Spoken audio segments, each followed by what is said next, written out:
أعوذ بالله السميع العليم من الشيطان الرجيم من همزه ونفخه ونفثه بسم الله الرحمن الرحیم۔ الحمدللہ، آج ہم تراویح میں 11ویں پارے کی تلاوت سماعت فرما رہے تھے۔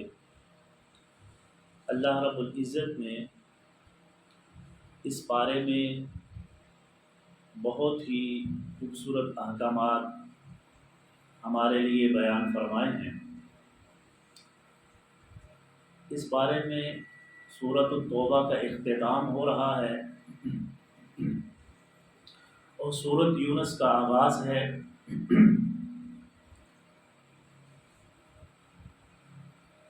اللہ رب العزت نے سورۃ التوبہ میں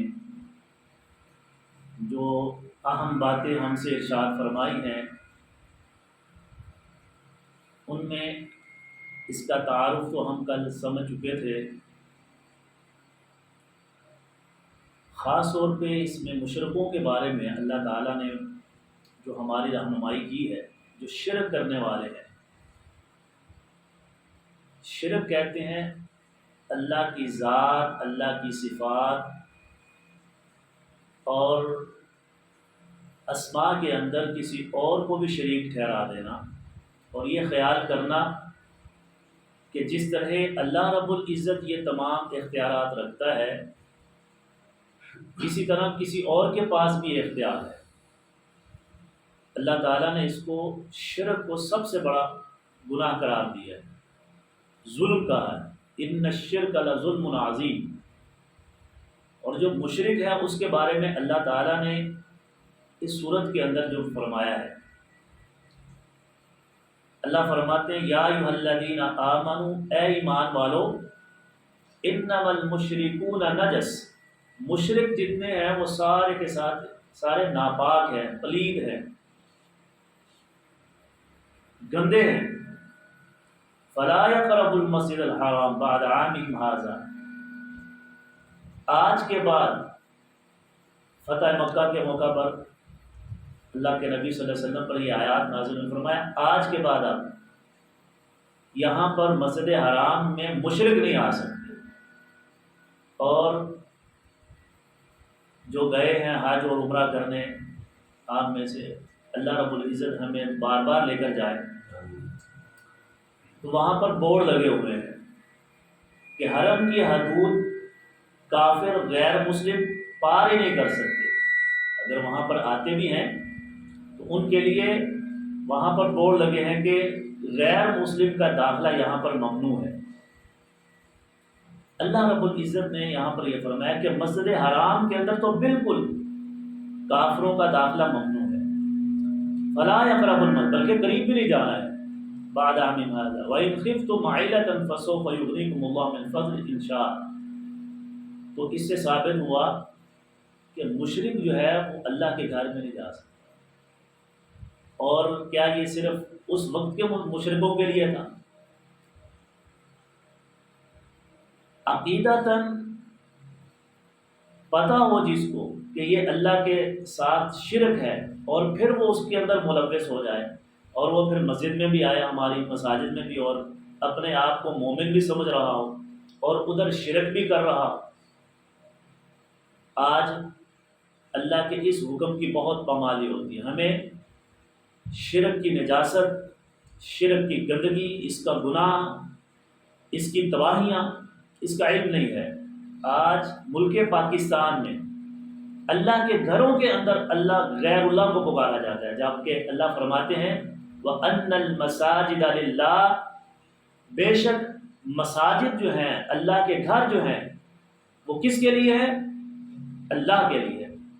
فَلَا تَدْعُوا مَعَ اللَّهِ أَحَدًا، اللہ کے ساتھ کسی کو نہ پکارو۔ أَنَّ الْمَسَاجِدَ لِلَّهِ فَلَا تَدْعُوا مَعَ اللَّهِ أَحَدًا۔ لیکن آج اللہ کے گھروں کے اندر شرک کیا جاتا ہے، یا تو وہ پھر اللہ کا ہم اس کو گھر نہیں کہیں گے، کیونکہ اللہ کا یہ وعدہ ہے، اللہ کا یہ حکم ہے کہ مشرک جو ہے وہ اللہ کے گھر میں نہیں آئے۔ تو اللہ رب العزت اگر ہمارے کسی بھائی کو غلطی لگ گئی اور وہ انجانے میں، بھول میں وہ شرک کر بیٹھتا ہے تو اس کو توبہ کی توفیق عطا فرمائے۔ شرک جو ہے یہ بہت بڑا گناہ ہے۔ اللہ تعالیٰ نے اسی صورت میں فرمایا یہودی اور عیسائی جو ہے وہ بھی شرک کرتے تھے، شرک اللہ کی ذات کے اندر کرتے تھے۔ وقالت الیہود عزیر ابن اللہ، یہودی کیا کہتے تھے؟ عزیر اللہ کا بیٹا ہے۔ وقالت النصارى المسیح ابن اللہ، عیسائی اٹھے انہوں نے کہا عیسیٰ علیہ السلام اللہ کے بیٹے۔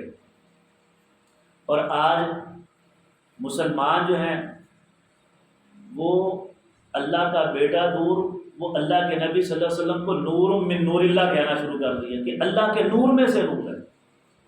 گویا کہ محمد رسول اللہ صلی اللہ علیہ وسلم اللہ کی ذات کا حصہ ہے۔ یہ اس سے بھی بڑا شرک ہے، یہ اس سے بھی بڑا گناہ ہے۔ اللہ جیسی کوئی چیز، لیس کمثلہ شیء، اللہ جیسی کوئی چیز نہیں۔ قل هو اللہ احد، اللہ اکیلا ہے، لم یلد ولم یولد ولم یکن لہ کفوا احد، اللہ کا کوئی ہمسر نہیں ہے، کوئی سانجا نہیں ہے، کوئی اس کا بیٹا نہیں ہے، کوئی اس کی اولاد نہیں ہے۔ اللہ رب العزت فرماتے ہیں وما امروا الا ليعبدوا الله ليعبدوا الها واحدا لا الہ الا اللہ الا هو سبحانہ عما یشرکون۔ اللہ فرماتے ہیں ہم نے تو ان کو حکم دیا تھا کہ اللہ کی عبادت کرنی ہے، اس کے ساتھ کسی کو شریک نہیں ٹھہرانا ہے، وہ اکیلا ہی اللہ ہے، سبحانہ وہ پاک ہے، عما یشرکون ان چیزوں سے جن کو یہ شریک ٹھہراتے ہیں۔ اللہ پاک ہے، اللہ کا کوئی بیٹا نہیں، کوئی بیٹی نہیں ہے، کوئی اولاد نہیں ہے۔ کہتے ہیں فرشتے اللہ کی بیٹی ہیں، نعوذ باللہ، اور مریم علیہ السلام اللہ کی بیوی ہے، نعوذ باللہ۔ یہ عیسائیوں کا نظریہ ہے۔ تو اللہ فرماتے ہیں اللہ تعالیٰ اس چیز سے بالا تر ہے، اللہ کا کوئی جو ہے سانجا نہیں ہے۔ پھر اللہ تعالیٰ نے اس صورت کے اندر حرمت والے مہینوں کا تذکرہ کیا اور بتایا ہے کہ حرمت والے مہینے کون سے؟ 4 مہینے حرمت والے ہیں جن کے اندر لڑائی جھگڑا قتال جنگ و جدال اللہ نے منع کیا تھا، اور یہ مشرکین مکہ اسلام سے پہلے بھی ان کا احترام کرتے تھے۔ اللہ تعالیٰ نے فرمایا ان عدۃ الشہور عند اللہ 12 شہرا فی کتاب اللہ، جب سے اللہ نے زمین و آسمان کو پیدا کیا ہے تب سے مہینوں کی تعداد 12 ہے۔ ہمارے بھی سال میں کتنے مہینے ہیں؟ 12۔ تو یہ اللہ فرماتے ہیں شروع سے ہی ہم نے مہینوں کی تعداد رکھی ہے، منہا اربعۃ حرم، ان میں سے 4 مہینے حرمت والے ہیں، فلا تظلموا فیہن، اس میں آپس میں اپنے اوپر ظلم نہ کرو۔ اور ظلم کیا ہے؟ ظلم ایک معنی شرک بھی ہے، تو شرک نہیں کرنا ہے، زیادتی نہیں کرنی ہے۔ گویا کہ جو شرک کرتا ہے وہ اپنے اوپر سب سے بڑا ظلم کر رہا ہے، کہ اپنے آپ کو بظاہر تو وہ بڑا مومن بن رہا ہے اور حقیقت میں وہ اپنے آپ کو جہنم کے اندر لے کر جا رہا ہے، کیونکہ اللہ فرماتے ہیں مشرک جو ہے وہ ہمیشہ ہمیشہ جہنم کے اندر۔ کوئی اللہ اگر وہ توبہ نہیں کرتے مرنے سے پہلے تو اللہ تعالیٰ ان اللہ لا یغفر ان یشرک بہ ویغفر ما دون ذلک، اللہ فرماتے ہیں میں ہر گناہ معاف کر دوں گا لیکن میں شرک کو معاف نہیں کروں گا۔ اگر زندگی میں اس نے توبہ نہ کی ویسے ہی مر گیا حالت شرک میں تو اللہ فرماتے ہیں اس کو میں نے معاف نہیں کرنا۔ اتنا بڑا یہ گناہ ہے، اللہ ہمیں محفوظ رکھے۔ اس کے بعد اللہ تعالیٰ نے اس صورت کے اندر ایک بہت ہی خوبصورت واقعہ اور ایک صحابی کا تذکرہ کیا ہے اور ہجرت کا واقعہ مختصراً بیان کیا ہے۔ حضرت ابوبکر رضی اللہ تعالیٰ عنہ اور حضور نبی کریم صلی اللہ علیہ وسلم ہجرت کے راہ جب نکلے ہیں اور غار کے اندر جا کر بیٹھ گئے تو حضرت ابوبکر رضی اللہ تعالیٰ عنہ نے کہا اللہ کے نبی یہ کافر ہمیں ڈھونڈتے ہوئے مشرکین مکہ ہمارے غار کے دہانے پر پہنچ چکے ہیں۔ غار ثور میں اللہ کے نبی صلی اللہ علیہ وسلم بیٹھے ہیں اور حضرت ابوبکر رضی اللہ تعالیٰ کی گود میں سر رکھا ہے، لیٹے ہیں۔ تو حضرت ابوبکر نے دیکھا تو کہا کہ ان کے قدم آوازیں آ رہی ہیں کہ اللہ کے نبی اگر وہ دیکھ لیں نیچے تو ہمیں پکڑ لیں گے۔ اللہ تعالیٰ نے وحی نازل کی اور فرمایا اے محمد صلی اللہ علیہ وسلم اپنے اس یار کو بتا دو کہ پریشان نہیں ہونا، اللہ ہماری مدد کرنے والا ہے۔ الا تنصروه فقد نصره اللہ، مدد کی کس نے؟ اللہ نے۔ اذ اخرجہ الذین کفروا، جب نکال دیا کافروں نے، کہاں سے؟ مکہ سے نکال دیا، اپنے گھر سے، حضرت محمد رسول اللہ صلی اللہ علیہ وسلم کو، جہاں پر آپ پلے بڑے، آپ کا گھر ہے، نکال دیا۔ تو جب آپ غار میں تھے، ثانی اثنین اذ ہما فی الغار اذ قال اذ یقول لصاحبہ لا تحزن، جب کہا محمد رسول اللہ صلی اللہ علیہ وسلم نے اپنے ساتھی سے، کس سے؟ کون تھے آپ صلی اللہ علیہ وسلم کے ساتھ؟ حضرت ابو بکر رضی اللہ عنہ۔ تو یہ صاحب سے مراد یہاں پر مفسرین نے لکھا ہے حضرت ابو بکر رضی اللہ تعالیٰ۔ کتنے خوش نصیب ہیں جن کے بارے میں اللہ رب العزت آسمانوں سے وحی نازل کرتا ہے، اپنی زبان سے کلام فرماتا ہے اور کہتا ہے اے محمد صلی اللہ علیہ وسلم اپنے ساتھی سے کہہ دو، اپنے دوست سے کہہ دو۔ صاحب کہتے ہیں ایسا دوست جو ہر وقت ساتھ رہے، صاحب ساتھی کو کہتے ہیں، ہمیشہ ساتھ رہے، جو ہمیشہ ساتھ رہے۔ اسی لیے عربی میں صاحبہ کہتے ہیں، بیوی کو بھی کہا جاتا ہے، وہ ہمیشہ رہتی ہے نا، جس سے نکاح ہو جائے۔ تو اللہ نے فرمایا اذ یقول لصاحبہ لا تحزن ان اللہ معنا، اللہ ہمارے دونوں کے ساتھ۔ کون کون تھے غار میں؟ محمد رسول اللہ صلی اللہ علیہ وسلم اور حضرت ابوبکر صدیق رضی اللہ تعالی۔ اللہ ساتھ ہے، تو گویا کہ جو اللہ کے رستے میں نکل پڑتا ہے، اللہ کے لیے اپنے گھر بار کو چھوڑ دیتا ہے، تو اللہ ہر وقت ان کے ساتھ ہوتا ہے اور ان کی مدد بھی کرتا ہے، ان کو پریشان ہونے کی ضرورت۔ اور پھر حضرت ابوبکر اس کے بعد پریشان نہیں ہوئے، کہا جب اللہ ہمارے ساتھ ہے، سکون سے لیٹے، اور جب اللہ کے نبی نے حکم دیا نکلو چلے تو چل پڑے، اور بحفاظت اللہ تعالیٰ نے آپ کو مکہ سے مدینہ پہنچا دیا۔ اور پھر وہ واقعہ بھی آتا ہے، وہ ایک صحابی سراقہ، وہ پیچھے بھی آ گیا، اس نے دیکھ لیا، کافروں نے کہا جو محمد صلی اللہ علیہ وسلم کو اور ابوبکر کو زندہ لے آئے 100 اونٹ جو ہیں اس کو ملے گی۔ 100 اونٹ نکلا اور نبی کریم صلی اللہ علیہ وسلم کو دیکھ لیا، تو حضرت ابوبکر کہنے لگے کہ وہ آ گیا ہے، کوئی بات نہیں، اللہ ہمارے ساتھ ہے، پریشان۔ تو آیا، اس کے گھوڑے کے پاؤں جو ہے وہ زمین میں دھنس گئے، آگے چل ہی نہیں سکا، پتہ چل گیا اس کو کہ اللہ کی حفاظت ہے۔ تو کہنے لگا مجھے معاف کر دے، میں واپس چلا جاتا ہوں۔ تو آپ صلی اللہ علیہ وسلم نے کہا ٹھیک ہے۔ واپس گیا، تھوڑی دیر بعد پھر خیال آیا مال ہے اتنا آ رہا ہے اور سامنے کہتی ہو، اور دوبارہ پھر واپس آیا، پھر ہی ایسا ہو گیا، پھر کہا چلیں اب میں نہیں ہوں، مجھے جانے دے واپس میں۔ تیسری دفعہ پھر آیا، تو پھر اللہ کے نبی صلی اللہ علیہ وسلم نے فرمایا سراقہ ایک وقت آئے گا کہ تمہیں کنگن پہنائے جائیں گے، کیسر و کسریٰ کے کنگن، اور کہا پھر مجھے امان لکھ دیجئے کہ اگر آپ کا غلبہ ہو جائے، آپ کو حکومت مل جائے، تو میں اگر مسلمان نہ بھی ہوں تو میری جان کی امان مجھے چاہیے، اس شرط میں واپس جائے گا۔ تو آپ صلی اللہ علیہ وسلم نے کہا ابوبکر رضی اللہ عنہ کو لکھ دو اسے، سراقہ کو۔ تو سراقہ کو لکھ دیا کہ اس کو تا حیات امان ہے مسلمانوں کی طرف سے، نبی کریم صلی اللہ علیہ وسلم کی طرف سے۔ اور پھر ایسا ہی ہوا، تو وہ واپس چلا گیا اور بعد میں اسلام قبول کیا۔ حضرت عمر فاروق رضی اللہ تعالیٰ عنہ کے زمانے میں آتا ہے کہ کیسر و کسریٰ فتح ہوئے، وہ کیسر و کسریٰ کے جو کنگن ہیں وہ آئے مال غنیمت میں، اور حضرت عمر فاروق رضی اللہ تعالیٰ عنہ جب وہ کنگن دیکھے تو نبی کریم صلی اللہ علیہ وسلم کی یہ پیشین گوئی یاد آئی، کہا کہاں ہے سراقہ، اس کو بلاؤ۔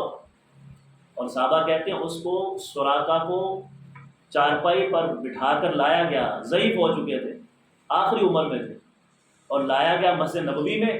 حضرت عمر فاروق نے وہ کنگن پکڑے اور سراقہ کے ہاتھوں میں ڈالے اور کہا ہمارے پیارے محمد صلی اللہ علیہ وسلم کی وہ پیشین گوئی پوری ہو گئی جو آپ صلی اللہ علیہ وسلم نے آج سے کئی سال پہلے کہا تھا، اور سراقہ دیکھ لو اللہ فتح عطا فرمائی ہے۔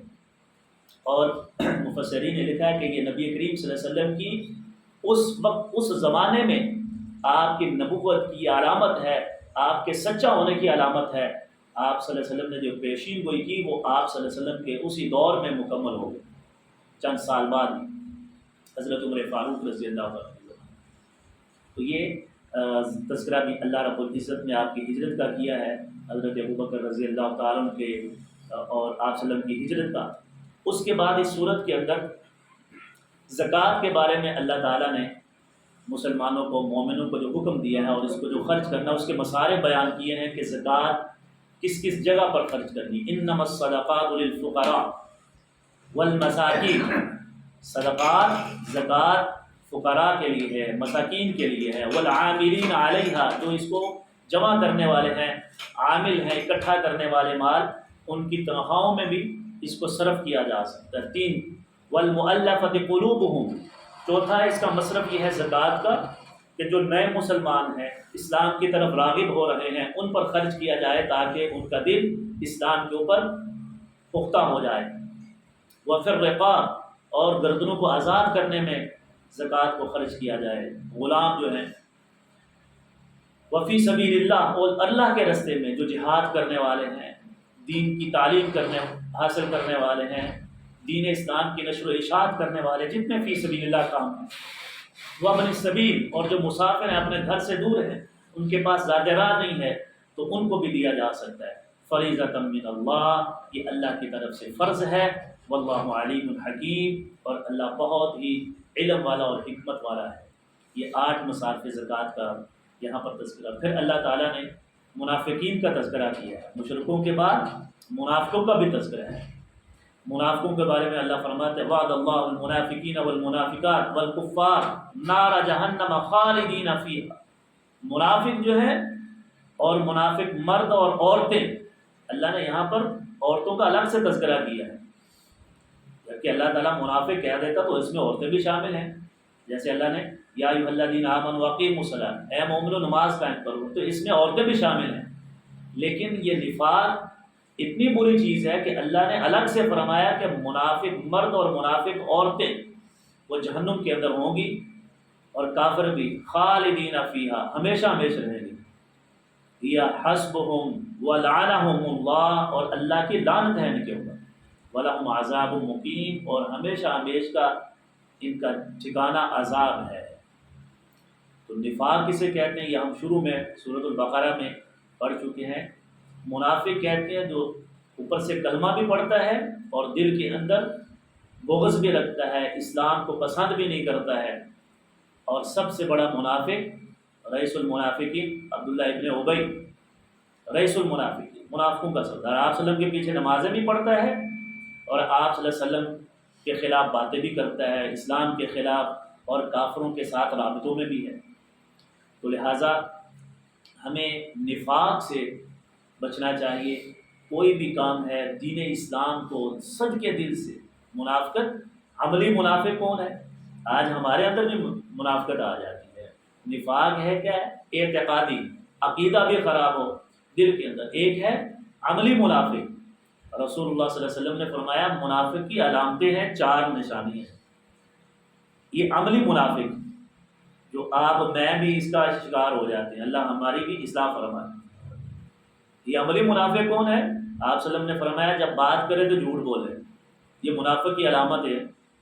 اور جب اس کے اوپر کاربند رہے گا نا، ہمیشہ اس کے اوپر ڈٹا رہے، تو پھر وہ اس اعتقادی بھی منافق ہو جاتا ہے، عقیدہ بھی خراب ہو جاتا ہے، اللہ کا ڈر ہی نہیں رہ جاتا، ہر وقت جھوٹ بولتا ہے، ہر کام میں جھوٹ بولتا ہے، امانت میں خیانت کرنا، اور لڑائی ہو جائے تو گالی گلوچ کرنا، وعدہ خلافی کرنا، وعدہ کر کے اس کو پورا نہ کرنا، یہ 4 نشانی آپ صلی اللہ علیہ وسلم نے فرمایا منافق کی۔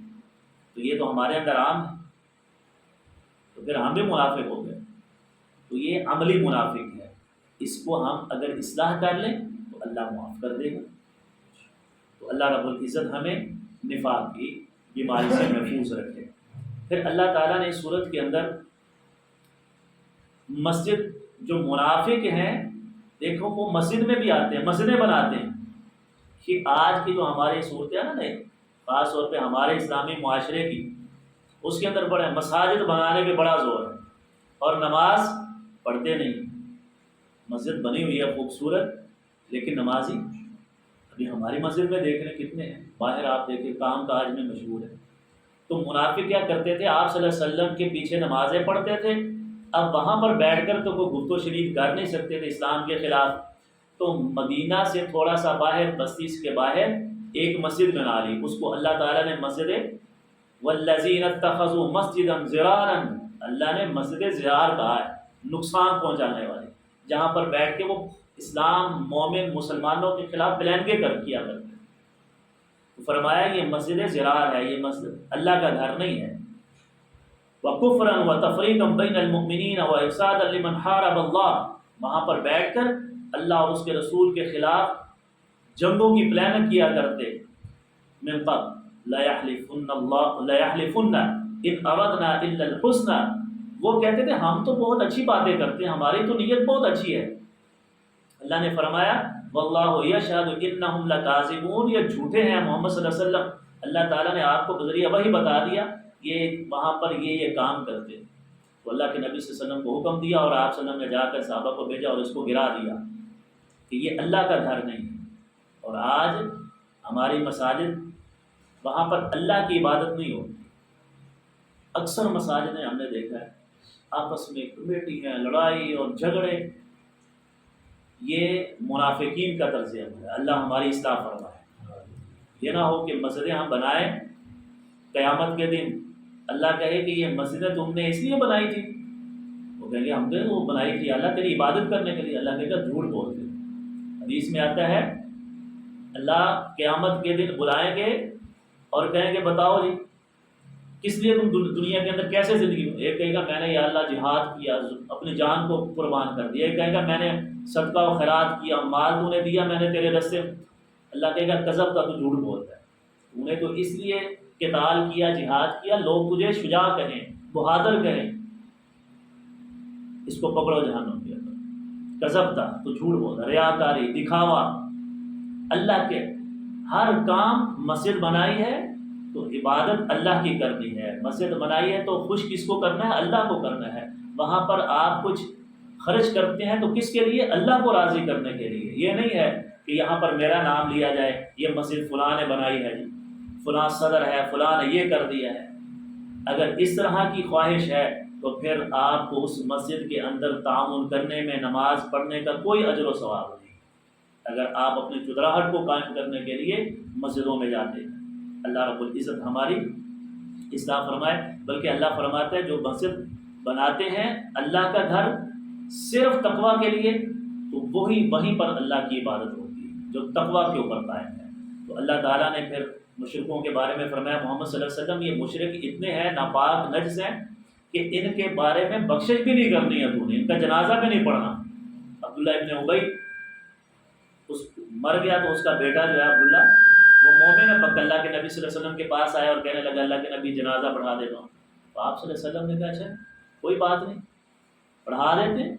تو گئے تو اللہ تعالیٰ نے یہ وحی نازل کر دی، ما کان للنبی والذین آمنوا ان یستغفروا للمشرکین ولو کان اولی قربا، اگر تمہارے قریبی بھی ہوں اور ہوں مشرک تو ان یستغفروا، ان کے لیے بخشش نہیں مانگی، ان کے لیے بخشش نہیں کرنی ہے۔ بعد ما تبین لهم انہم اصحاب الجحیم، اللہ فرماتا ہم نے تمہیں واضح کر دیا، جس کا پتہ چل گیا ہے اے محمد صلی اللہ علیہ وسلم آپ کو ہم نے بتا دیا ہے، آج کے بعد کسی منافق کا جنازہ نہیں پڑھا۔ اور نبی کریم صلی اللہ علیہ وسلم نے اپنے ایک صحابی کو حضرت حذیفہ بن الیمان رضی اللہ تعالیٰ عنہ کو تمام منافقوں کے نام بتا دیے، اور صحابہ اکرام ڈرا کرتے تھے۔ اور حضرت عمر فاروق کے بارے میں آتا ہے آپ جا کر حضرت حذیفہ سے کہتے تھے حذیفہ کہیں میرا نام تو نہیں ہے۔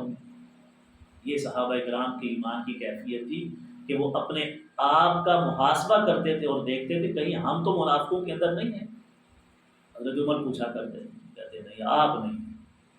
تو اللہ رب العزت ہمیں نفاق، شرک اور اللہ کے گھروں کی حرمت کو پامال کرنے سے محفوظ رکھے، اور اللہ تعالیٰ جو ہم سنتے ہیں اس پر عمل پیرا ہونے کی توفیق عطا فرمائے۔